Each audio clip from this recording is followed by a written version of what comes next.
Hello everyone, this is Geeky Abhishek, and today I'm gonna do the unboxing of the Galaxy S8 Plus. This is the unlocked version bought directly from Samsung. The good thing about this phone is that it comes with zero carrier bloat, and it works with all the four major carriers here in US. So this phone is fully unlocked and fully compatible for either AT&T, T-Mobile, Verizon, or Sprint, and of course it would also work with either all of their MVNOs. So before I get into the details, let's unpack this and see what's in the box. Here we go. Regular flip thing. The phone inside the phone tray. Another insert. Manuals, SIM eject tool. Inside we have the charger. We have a micro USB to USB-C converter, a USB to a micro USB-C converter, pair of AKG headphones, and a USB-C cable, and a couple of your different size earbuds. So I'll just all of that stay in place, and let's look at the phone.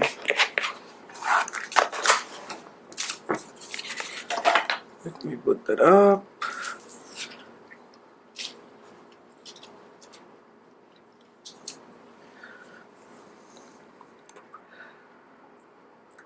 While that's booting up, let me give you a quick run of the specs. The display is a 6.2 inch Infinity display, edge to edge. It's a Super AMOLED, and it's a 2960 1440 Quad HD display. And as we all know, Samsung makes just incredible display. As you can see, this is a new TouchWiz version, and it seems to be pretty fast. On the front, it has an 8 megapixel camera. On the back, it has a 12 megapixel dual pixel camera. Comes with a 35 milliampere hour battery, 3500 milliampere hour battery. USB-C port, single firing speaker, audio port, SIM card, micro SD slot, supports up to 256 gigs micro SD slot. In terms of software, it's running the latest version of their Samsung TouchWiz, which you can see is pretty fast, much faster than what's in the previous generation S7. It's running Android 7.0 out of the box, and the unlocked model has this SMG955U. I think U stands for their unlocked version.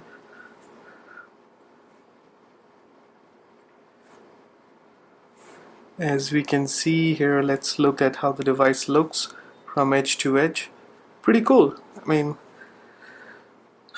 first impressions, before this phone I had a Galaxy S7 Edge, which I replaced with a OnePlus 3T, and then I bought the Galaxy S8, and then this is the S8 Plus. Couple of reasons I upgraded to an S8 Plus was because of the bigger battery size and of course the larger screen size. Even though this phone has a 6.2 inches screen, there is virtually no bezel, and that's why it makes this phone, a phone having a 6.2 inches display, fit very comfortably in the hand. And with this Samsung, I have to say, Samsung did a pretty good job with this curved edges. It's very comfortable to hold and all the buttons are right in the spot. I don't have really big arms, but I see, it's very easy for me to reach the volume rocker or the power key and then flip down to flip down for the menu. So as you can see, there's a lot of changes in the new TouchWiz version. There is no apps icon as such, so you just swipe up and that brings you to the app drawer. And I think there's a setting where you can either show that app icons, or what you can do is you can also disable the app drawer, so everything would be just like on a home screen. I've been using this phone for a couple of weeks, and this is what I have to say. The camera on this is top notch. Absolutely burns any other phone. The iPhone 7 Plus, I haven't had a chance to play with the iPhone 8 cameras, but hands down, every other phone that I have had so far, this camera is absolutely astounding. The S8 Plus version, the screen is gorgeous. The build quality is also excellent. There are very few phones in the market which looks as nice, as premium as this phone, with this metal frame and this glass fused. It's seamless. I think with what happened with the Galaxy S7 Edge, we could still feel the boundaries where the glass would meet the metal, but Samsung, with every iteration, they are getting better and better at this design. This is IP68 water and dust resistance, so you could probably have this phone submerged underwater for up to 30 minutes without any damages, which mostly no one would do. But definitely it helps when your phone is waterproof for saving it from any accidents. Good thing is finally Samsung moved on to the USB-C. I like USB-C for the ease of how you can plug it in and plug it out, and especially if you're in the dark with the micro USB, you need to be careful that you're putting the cable in the right way, otherwise there's chances that you would break the charging port or the cable itself. So pretty good. Audio wise, audio quality, not bad, not good. The speakers could have been a little louder, but very decent on a scale of okay, let me compare the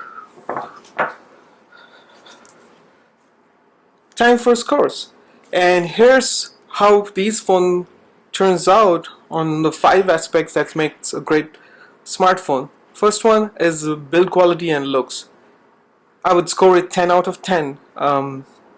Samsung did a fantastic job. This phone not only looks good, it feels very premium, and this edge-to-edge infinity display is really good.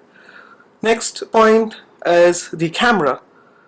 Both front and back camera is very good, especially the low light. I have some samples down below at the link, and if you can look, it basically blows some of the entry-level DSLRs out of water. The quality of the camera is that good.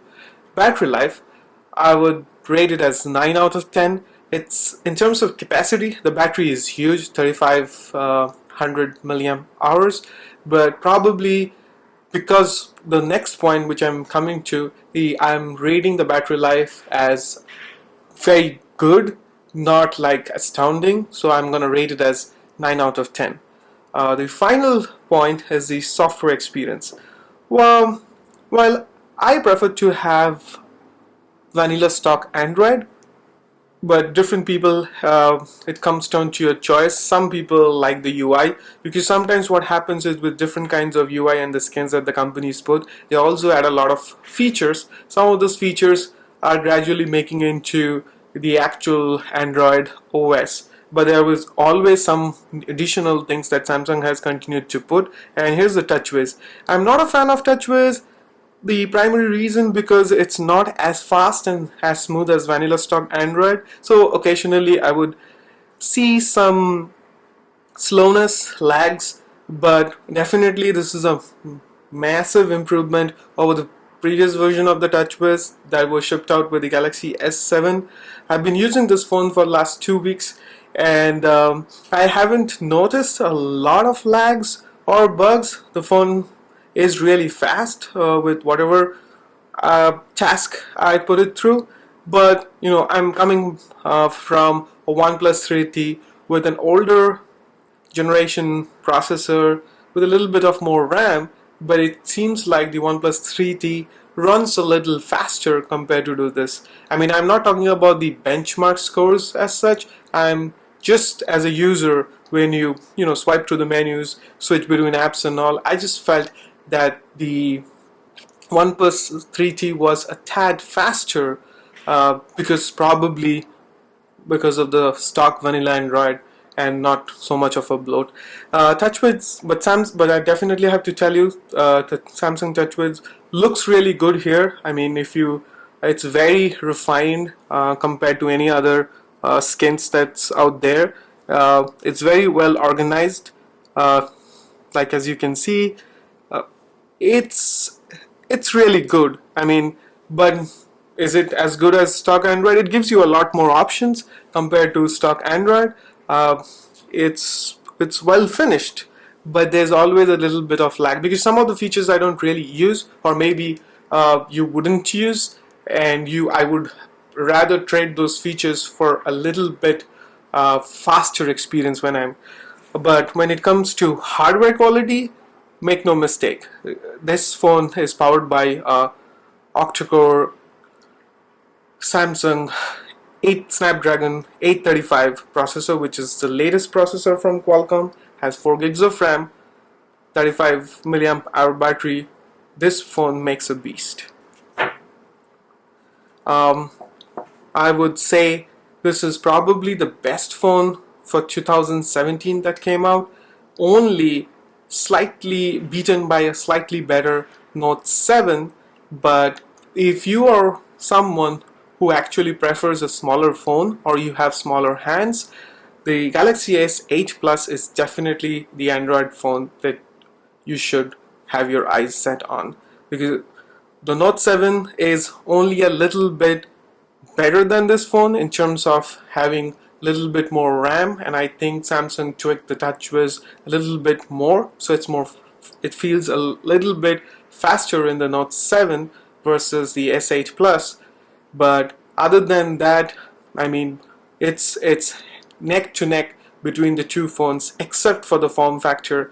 The Note 7, the Note 8 is a little bit larger and more square, so it's a little bit harder to hold with a single hand or for single-handed operations versus the Galaxy S8 Plus. So, I mean, in terms of the comfort level, yeah, I would prefer S8 Plus, but if you are someone who really wants to use the S Pen, definitely go for the Note 8. But in terms of the difference in the price and real life difference in performance, you wouldn't see any much of a difference in terms of performance.